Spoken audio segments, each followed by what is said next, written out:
Tu bluffes, Martoni. Ton arme n'est pas chargée. Oups, un moment d'égarement. Aujourd'hui, Laurent, tu nous parles d'une innovation qui fait rêver des générations de vacanciers et de kinésithérapeutes, la planche à voile. Ah, il fallait les voir, ces juilletistes et ces Haussiens décorer leur Renault 20 de 2 immenses planches fixées sur la galerie, sanglées minutieusement avec leur wishbone, leurs mâts et leurs voiles, combinaisons, chaussons, dérives et ailerons dans le coffre. À peine restait-il de la place pour les lardons, puis rouler vers leurs destinations estivales préférées en espérant à la fois du soleil, certes, mais aussi du vent, mais pas trop, car c'était les vacances quand même, juste un peu de vent pour faire de la planche à voile ou windsurf, sport inventé aux États-Unis dans les années 60 et qui compta en France jusqu'à 500 000 pratiquants. Une activité de plage qui a failli devenir grand public, mais non, qui a fini comme beaucoup d'innovations de loisirs, trop technique pour le touriste, trop grand public pour le technicien. Mais enfin, Laurent, comment un sport aussi cool a-t-il pu prendre une aussi grosse gamelle ? La planche à voile, à la base, c'est un rêve d'ingénieur. La rencontre entre le surf et la voile, entre la glisse et la prise au vent, entre le cool et le casse-gueule. Le premier prototype voit le jour dans les années 60 grâce à 2 Américains, Jim Drake et Hoyle Schweitzer. Le concept est simple, mettre un mât sur une planche. Une idée de génie, sauf qu'en pratique, ça ressemble surtout à mettre un poteau électrique sur une savonnette. Le succès est pourtant foudroyant. Dans les années 80, la planche à voile devient un symbole de liberté, d'été et de publicité pour Tahiti Douche. Les spots mythiques s'appellent Le Cat, Hyères, Carnac ou Saint-Brieuc. Oui, même Saint-Brieuc. Tout le monde veut en faire, tout le monde s'équipe et les fabricants explosent leurs ventes.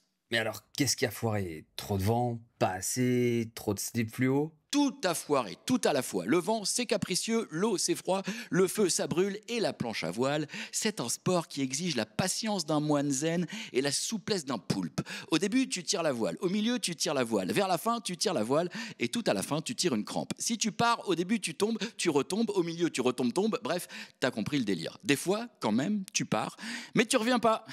Et non, Thomas, oublie pas qu'il faut un minimum de compréhension du vent et qu'en général, si le vent te pousse pour partir, eh ben, il te pousse pas pour revenir.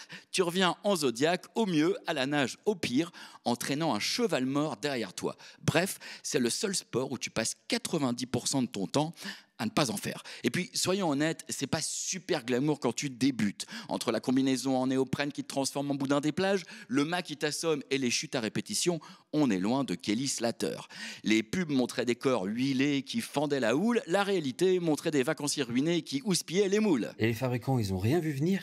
Ah si, ils ont vu venir, mais trop tard. Pour relancer la machine, ils ont tout essayé. Les voiles transparentes, les mâts en carbone, les harnais ergonomiques, les stages d'initiation express. Certains ont même inventé la planche pliable, si, mais rien n'y fit, le public s'enfuit. Trop technique pour la plage, trop cher pour le loisir, trop lente pour l'adrénaline.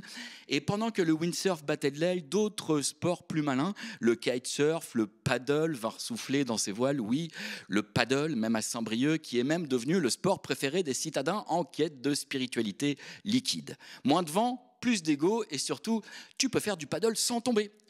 La planche à voile, elle, est restée coincée entre 2 époques, celle du bricolage poétique et celle du marketing aquatique. Un sport trop pur pour être rentable, trop exigeant pour être fun, trop technique pour être populaire, bref, une innovation magnifique mais incompatible avec la flemme du vacancier moderne. French Tech, esprit critique pour Tech Éthique.